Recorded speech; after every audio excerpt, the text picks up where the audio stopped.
자, 우리 옆에 분들과 인사하겠습니다. 오늘 정말 잘 오셨습니다. 자, 은혜 받기 원합니다. 여러분 한 분 한 분이 참 귀합니다. 오늘은 특별히 이제 그 왼쪽에만 앉으실 뻔했는데 그 우리 전순희 권사님이 구원해 주셨어요. 그래서 전순희 권사님이 와주시는 덕분에 제가 이제 양쪽을 돌아보면서 이렇게 예배 드릴 수 있는데요. 참 이렇게 어려운 여건 가운데 이렇게 예배 나오시는 그 발걸음이 얼마나 귀한지 모릅니다. 그 한 분 한 분이 그 하나님께서 허락하시는 은혜로 말미암아 우리 안에 있는 죄된 기질을 이기고 구원의 능력을 맛보고 경험하시는 여러분 되기를 주님의 이름으로 축복합니다. 자, 우리는 지난 시간 이 로마서 5장을 통해 믿음으로 구원받은 우리들이 반드시 열매 맺어야 하는 화평의 열매가 무엇인지를 배웠는데요. 자, 일전에는 많은 사람들이 하나님을 무서운 분으로 여겼지만 자, 이제 우리는 그 어떤 경우에도 나를 향한 하나님의 사랑을 의심하지 않게 되었다라고 이렇게 말씀을 전했습니다. 자, 즉 내가 이렇게 연약함에도 불구하고 이렇게 더럽고 추악함에도 불구하고 예수께서 나를 위해서 무엇을 감당해 주셨죠? 십자가를 감당해 주시는 그 모습을 보면서 야, 하나님께서는 우리를 이렇게까지 사랑하시는구나, 이 모든 것들이 확증되었다라는 것입니다. 자, 그런데요, 바로 이런 이야기를 들으면은요, 일부 사람들이 아주 좀 삐딱한 태도를 좀 보였던 것 같은데요.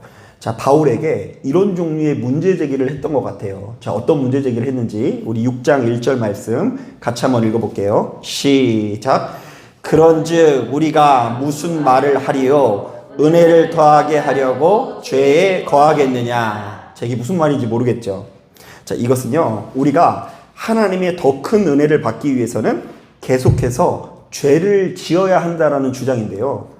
자, 이른바 내가 정말로 나쁜 사람인 것이 드러날수록 이런 나를 용서하시고 사랑하시는 누가 더 커진다고요? 하나님의 크신 사랑이 커지니까 누군가는 그래도 열심히 죄를 지어야 하지 않겠냐고 하면서 딴지를 걸기 시작한 거예요. 자, 바로 이런 주장은 오늘날 이 시대를 살아가는 우리들에게는 좀 생소할 수 있으나 바로 이 성경이 쓰여진 시기에 굉장히 널리 퍼져 있는 영지주의자들의 핵심 주장이기도 했는데요. 자, 이 뿌리가 이어져서 오늘날 구원파 관련되어 있는 그 흐름으로 이어지기까지 합니다. 그래서 이제 오늘 말씀을 들으시는 분들은요, 그런 점에서 도움이 될 거예요. 자, 영지주의자들은요, 우리랑 여러 가지 차이가 있지만요, 주로 이런 식으로 성경을 해석하곤 합니다.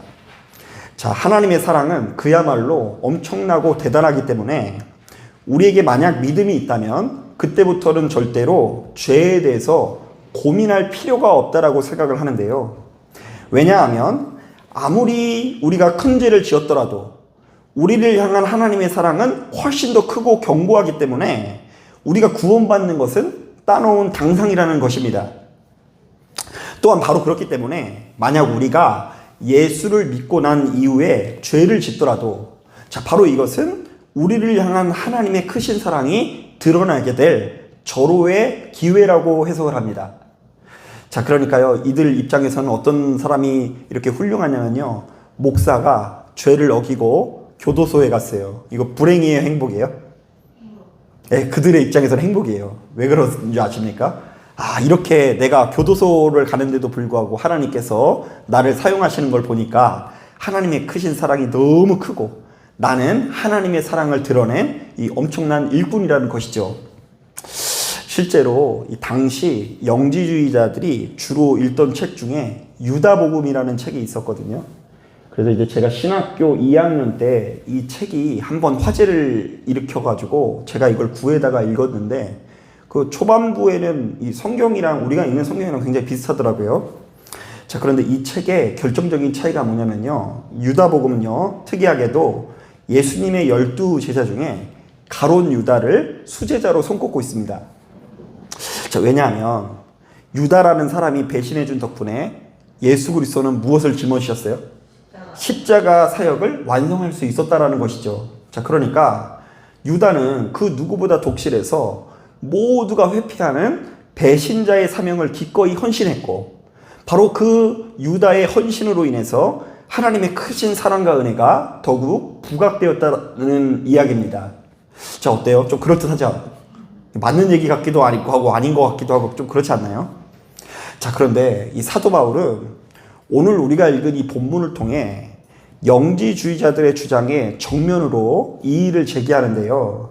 자, 예수께서는 우리를 너무나 아끼고 사랑하사 십자가의 사역을 자처하신 것은 분명하나, 자, 바로 이것은 주님만의 십자가가 아니라 사실은 우리가 동시에 짊어지게 된 십자가라고 주장을 합니다. 즉, 예수 믿는 우리들은 그리스도와 연합된 존재로서 그가 누군가의 죄를 짊어지기 위해서 돌아가실 때 우리도 역시 죽임을 맞이했다라는 것이고요. 자, 우리가 주님과 함께 십자가에 못 박힐 때에 우리의 죄된 본성과 기질도 그 순간 함께 죽었다라는 주장을 펼치게 돼요. 자, 이게 무슨 얘기일까? 우리 한번 꼼꼼히 읽어볼게요. 자, 5절부터 7절까지 말씀. 자, 5절부터 6절까지 한번 읽어볼게요. 5절부터 6절까지. 7절까지 한번 읽어볼게요. 죄송합니다. 5절부터 7절 시작. 만일 우리가 그의 죽으심과 같은 모양으로 연합한 자가 되었으면 또한 그의 부활과 같은 모양으로 연합한 자도 되리라. 우리가 알거니와 우리의 옛사람이 예수와 함께 십자가에 못 박힌 것은 죄의 몸이 죽어 다시는 우리가 죄에서 종노릇하지 아니하려 함이니 이는 죽은 자가 죄에서 벗어나 의롭다 하심을 얻었습니다. 자, 한번 따라해 보겠습니다. 예수께서 죽으실 때에 우리도 역시 함께 죽어졌고 이로 인해서 우리는 죄된 기질을 벗고 생명을 누리게 되었다. 자, 이것을 어떻게 설명할까? 자, 말씀을 준비하면서 고민하다가 문득 누가복음 16장이 생각났는데요. 자, 누가복음 16장을 보면 이 탕자의 비유가 나오죠. 이 탕자가 자신이 아버지로부터 이 거대한 유산을 상속받았지만 이 세상에서 허랑망탕하게 살다가 이 거지꼴이 됩니다. 자, 그런데 아무리 탕조라도 너무나 배가 고프기도 하고 이대로 죽을 수는 없으니 염치불구하고 자신의 아버지에게 돌아가게 되는데요. 자, 이때 우리가 잘 아는 것처럼 자비로운 아버지는 탕자가 돌아온 것을 극진히 대우하고 그에게 잔치를 베풀어 줍니다. 자, 그런데 여기서 문제. 자, 돌아온 탕자가 이후에 보여야 할 태도는 무엇일까요? 한번 생각해 보세요. 자, 첫 번째. 역시 아버지는 돈이 많으니 또 한 번 유산을 청구해서 해외로 뜬다. 와보니까 아버지가 돈이 아직도 너무 많은 거예요. 유산을 한 번 더 받아봐요. 자, 두 번째. 그래도 아버지 곁에 노는 것이 좋으니 자신의 아버지 품 안에서 마음껏 즐기면서 산다. 이것도 괜찮은 선택 같지 않나요? 아버지가 어차피 돈이 많으니까. 자, 3번. 자신은 어차피 내놓은 자식이라고 소문났으니 더 속을 썩혀서 주변 사람들에게 아버지의 의로움을 드러나게 한다. 이것도 좀 말이 안 되는 것 같죠? 자, 4번. 나처럼 못나고 부족한 아들을 끝까지 아껴주고 사랑해주신 아버지를 떠올리며 이제부터 새 사람이 되기로 노력한다. 예, 당연히 두말할 것도 없이 4번이겠죠. 자, 만약 그렇지 않고 이 아들이 여전히 똑같이 악을 행한다고 한다면 이 아들은 그야말로 구제불능이요 아주 조그마한 소망도 없는 사람이 되는 것입니다. 자, 사랑하는 여러분, 이것은 그리스도의 십자가도 마찬가지입니다. 자, 만약 우리가 예수께서 어떤 분이신지를 모르면 예수께서 십자가를 짊어지시든 말든 상관없어요. 예수님, 그래요. 훌륭한 일 하셨나 보다. 만약 우리가 예수를 알긴 알아도 그분과 내가 그 어떤 관계도 아니라고 한다면 가슴 아프지도 않고 대수롭지도 않을 것입니다. 자, 그런데 만약 우리가 주님을 너무나 잘 아는 사람이고 심지어 주님을 우리 인생에서 가장 사랑하는 사람으로 여긴다면 그의 죽으심 앞에서 그것도 우리를 대신하는 죽음을 경험하신 상황에서 어떻게 그 어떤 변화도 보이지 않은 채 여전히 이전에 행해오던 범죄들을 반복할 수 있냐는 것입니다. 만약 우리 주변에 그런 사람이 있다면 그는 겉으로는 교회를 다닌다고 할지라도 구제불능이자 일말의 희망이 없는 사람인 것처럼 느껴질 수 있는데요. 실제로 히브리서 6장을 보면 이런 말씀도 있습니다. 한번 빚을 받고 하늘의 은사를 맛보고 성령에 참여된 바 되고 하나님의 선한 말씀과 내세의 능력을 맛보고도 타락한 자들은 다시 새롭게 하여 회개할 수 없나니 이는 그들이 하나님의 아들을 다시 십자가에 못 박아 드러내놓고 욕되게 함이라. 자, 여러분 그렇다고 오해하지 마세요. 우리가 죄를 저지르고 또 저지르고 또 저지른다고 해서 하나님의 사랑이 끊어지는 것은 아니에요. 자, 그런데 우리가 너무나 사랑하시는 예수께서 나 때문에 돌아가시는 그 장면을 목격하고도 거듭해서 죄를 지는 사람은 양심이 어떻다고요? 화인 맞았다. 그거 저밖에 모르는 인간이다. 저밖에 모르는 신앙을 가졌다. 예수를 요만큼도 사랑하지 않는 사람이기 때문에 제대로 구원을 받을 수 있는 사람이 아니다라는 이야기를 하는 거예요. 자, 그러니까요. 예수 믿는 우리들의 구원은 지금도 살아 역사하시사 내 안에 거하시는 예수님을 얼마나 마음에 품고 염두하고 있는지에 달려 있는데요. 특히 예수께서 이렇게 못나고 부족한 나를 위해서 대신 죽으셨다는 것을 마음에 품고 염두하는 것이야말로 진정한 구원의 능력의 시작이라는 이야기를 하는 거예요.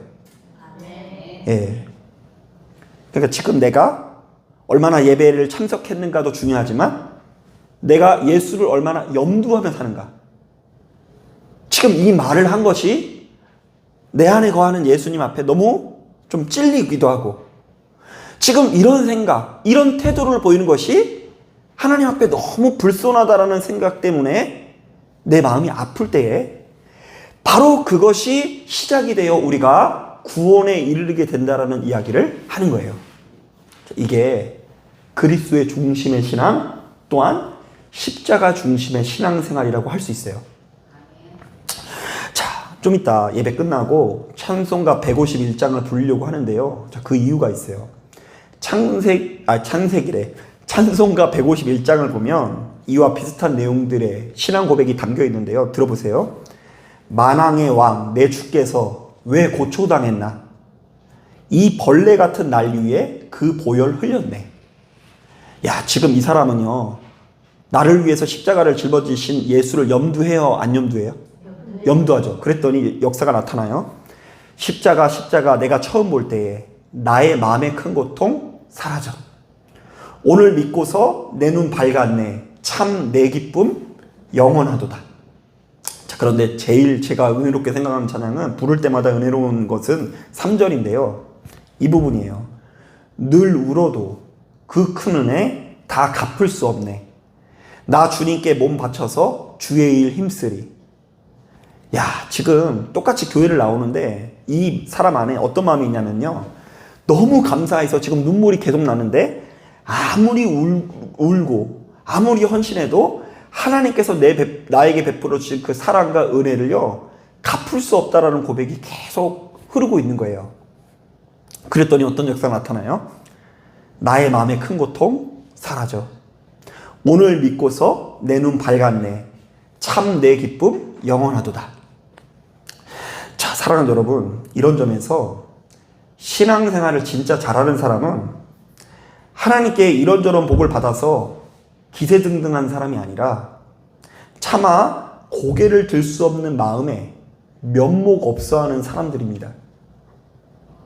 저는 그런 마음으로 목회를 해요. 하나님께 내가 잘 살았더니 이것도 받고 저것도 받았어. 그래서 막 기세등등해요. 의인이에요, 내가. 기도의 사람, 성령의 사람, 축복의 사람입니다. 그래서 저렇게 구질구질하게 살아가는 사람은 이해가 안 되는 거예요. 좀 기도 좀 해보지 그냥. 저것을 못 받는다고. 나는 받았다 이거예요. 자, 이런 사람이 신앙생활을 잘하는 게 아니라 차마 고개를 들 수 없는 마음에 하나님 앞에 섰을 때에 늘 울어도 그 큰 은혜를 갚을 수 없다라는 마음이 끊어지지 않고 그 감동의 흐름이 이어지는 것이 진짜 생명 있는 사람이라는 것입니다. 또한 하나님께서 보셨을 때 건강한 교회도 사람이 많이 모인다거나 성공한 교회가 아니라 그것은 개인 취향일 뿐이고, 우리가 하나님 앞에 얼마나 큰 사랑을 받았으며 얼마나 큰 죄인인지를 끝까지 전하는 교회여야 합니다. 그래서 저는 여러분들이 그런 집사님, 권사님이 됐으면 좋겠어요. 그냥 가는 데마다 하나님께서 너 심판하셨어 이게 아니라 하나님께서 널 사랑하셔. 우리를 위해서 죄를 짊어주셨어. 이런 고백이 끊어지지 않았으면 좋겠어요. 왜요?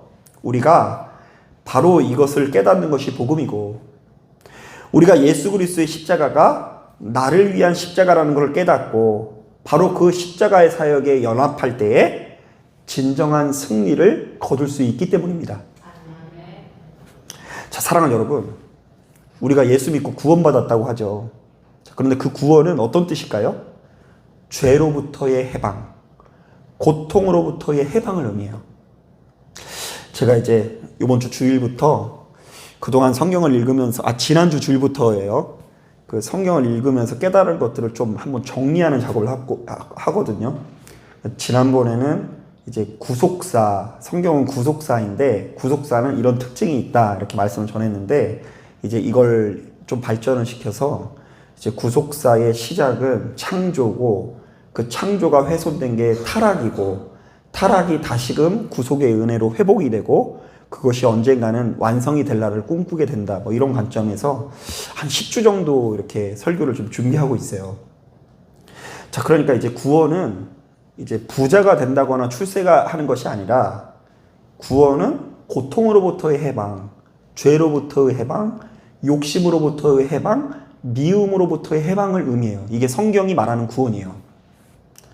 자, 그런데 사람은 행위가 아니라 믿음으로 구원받는다는 것을 기억하십시오. 자, 이것은 1차적으로 우리가 하나님께서 우리를 너무나 아끼고 사랑해 주신 조건에 구원을 받은 것일 뿐, 나에게 아무런 공로가 없다는 이야기고요. 또한 더 나아가서 우리가 그리스도의 십자가와 연합할 때에 진정한 생명을 누릴 수 있다는 것입니다. 자, 믿음으로 구원받는다는 것은 내가 무엇과 연합한다고요? 그리스도의 십자가와 연합. 이 말은 뭐냐면, 예수님께서 십자가를 짊어지신 게 나에게 아무런 의미 없는 행동이 아니라 그것을 보고 내가 너무 아파하고 괴로워하는 사람들이 되었음을 의미하는 거예요. 여러분, 수천 년 전에 예수께서 십자가를 이렇게 짊어지시는 장면을 떠올려 보세요. 그때 그 자리에 있는 대부분의 사람들은요, 박수 쳤어요. 잘 죽었다고. 사기꾼이 죽었다. 자, 근데 그 중에 일부는요, 너무나 가슴 아파했죠. 그 막달라 마리아를 비롯해서 그 무덤에 이렇게 찾아온 그 성도들을 비롯해서 아마 그 성모 마리아라고 알려져 있는 그 마리아, 예수님을 이렇게 출산하게 된 마리아는 진짜 아파했을 것 같지 않나요? 그래서 이제 영화 중에 그 패션 오브 크라이스트라고 예수님께서 돌아가시는 그 장면이 이렇게 재현되어져 있는 그 영화가 있는데, 거기에 보면 그런 장면이 있어요. 예수께서 지하 감옥에서 엄청나게 이렇게 고문을 당하십니다. 이렇게 있는데, 이제 본능적으로 예수님께서 그 자신의 모친 되는 어머니가 위에 와 계신 걸 아는 거예요. 그래서 이제 모친도 이 지하에 자신의 아들이 갇혀 있다는 것을 보면서 눈시울이 붉어지고, 그리고 고난당해서 지쳐서 이제 돌아가시기 직전에 예수님께서 자기 위에 있는 이 어머님이 자신을 보러 왔다는 걸 느끼고 이렇게 교감하는 장면이 상징적으로 나와요. 물론 상상이에요. 자, 그런데 분명한 거는 예수님께서 돌아가신 것 자체가 대다수의 사람들에게는 나와 상관없는 일이었어요. 그런데 누가 제자이냐? 예수님께서 돌아가시는 그 십자가가 마치 내 가족 내지는 내가 죽은 것 같은 고통을 함께 누리고 연합하는 자가 진정한 그리스도의 제자인 것을 우리들에게 증언하고 있는 거예요. 자, 갈라디아서 2장 20절에도 이와 비슷한 말씀이 담겨 있습니다. 잘 들어보세요. 내가 그리스도와 함께 십자가에 못 박혔나니 그런즉 이제는 내가 사는 것이 아니요 오직 내 안에 그리스도께서 사시는 것이라. 내 목숨은 다 죽었다는 거예요. 이제 내가 육체 가운데 사는 것은 나를 사랑하사 나를 위하여 자기 자신을 버리신 하나님의 아들을 믿는 믿음 안에서 사는 것이라. 이제 내가 사는 것은 내게 지금 이게 주어진 삶은 진짜 주님께서 거저주신 삶이기 때문에 이제부터는 내 뜻대로 살아가지 않고 하나님 뜻대로 살겠다라는 그 고백이 이 갈라디아서 2장에 담겨 있는 것이죠. 자, 그런데 저는 이것을 크게 세 가지 신앙 고백으로 구분을 하는데요. 첫 번째, 예수 그리스도와 나는 완전히 연합되어 하나가 되었습니다. 두 번째, 그러므로 나는 예수께서 죽을 때 나도 역시 죽었습니다. 셋째, 또한 그때부터 우리는 나를 위해서 돌아가신 예수 그리스도의 죽음을 염두하면서 내 자신의 자아가 죽어지기 위해서 노력해야 합니다. 자, 저는 이렇게 구분을 해요. 자, 그런데 안타깝게도 많은 성도님들이 일평생 교회를 다니면서도 예수 안에서 자신의 자아가 죽어진다는 것이 무엇인지를 정확하게 이해하지 못하는 분들이 많습니다. 자, 그저 예수님의 이름을 그저 도깨비 방망이처럼 여긴다거나 내가 원하는 거 얻어내는 그 예수의 이름으로, 그리고 내 자신의 의로움이나 신령함을 드러내서 의인놀이, 축복놀이나 할 줄이나 알지, 예수께서 어떤 분이신지를 조금도 알지 못하고 그분 앞에 내가 얼마나 큰 죄인이고 얼마나 면목 없는 존재인지를 일평생 고민해 보지를 않는다는 것입니다. 자, 그렇다 보니 대다수의 사람들에게 자아의 죽음은 곧 세상의 종말을 의미합니다. 자, 한번 따라해 볼까요? 대다수의 사람들에게 자아의 죽음은 세상의 종말을 의미한다. 왜 그런 줄 아세요? 내가 잘 나가고 대단하고 능력이 있다라는 것이니 내가 별 볼 일 없고 죄인 없고 죄인이고 형편없다라는 것을 인정하는 순간 자신의 인생이 끝난다고 여기기 마련이라는 거예요. 자, 그러니까 내가 잘 나가고 대단하고 능력 있어야지만 세상에게 인정받고 이렇게 떵떵거리면서 산다라고 생각하는 사람들은 내가 별 볼 일 없고 죄인이고 형편없는 위치에 서게 됐다는 것을 너무 힘들어한다는 거예요. 그래서 그것을 절대로 인정 안 한대요. 내가 엄청난 죄인인데도 불구하고 그것을 인정을 한다, 못한다? 못한다. 왜냐? 그게 곧 세상의 종말을 의미하기 때문이에요. 내가 이렇게 못난 사람이라고 인정해버리면 내가 그동안 살아온 모든 것들이 무너져 버리는 거고 지금 내가 살아가고 있는 이 세상이 끝난 것처럼 느껴지기 때문에 어떻게든 버텨서 내가 죄인이라는 걸 인정 안 하고 다른 사람이 더 큰 죄인인 것처럼 이렇게 주장을 하게 돼요. 그러고 보면 다른 사람들이 다 잘못이고 형편없고 부족하다라고 말하는 사람들은요, 어떤 면에서 자기 자신이 무너지는 것을 무서워하는 것일 수 있어요. 하지만 우리 안에 성령께서 내주하사 늘상 그리스도의 십자가와 연합한 성도들에게 자아의 죽음은 곧 모든 능력 있는 삶의 시작이자 영생의 시작입니다. 왜일까요? 내가 죽어질 때 그래도 사랑할 수 있고 용서할 수 있고, 내가 죽어질 때 욕심을 이길 수 있고 죄된 기질을 이길 수 있기 때문입니다.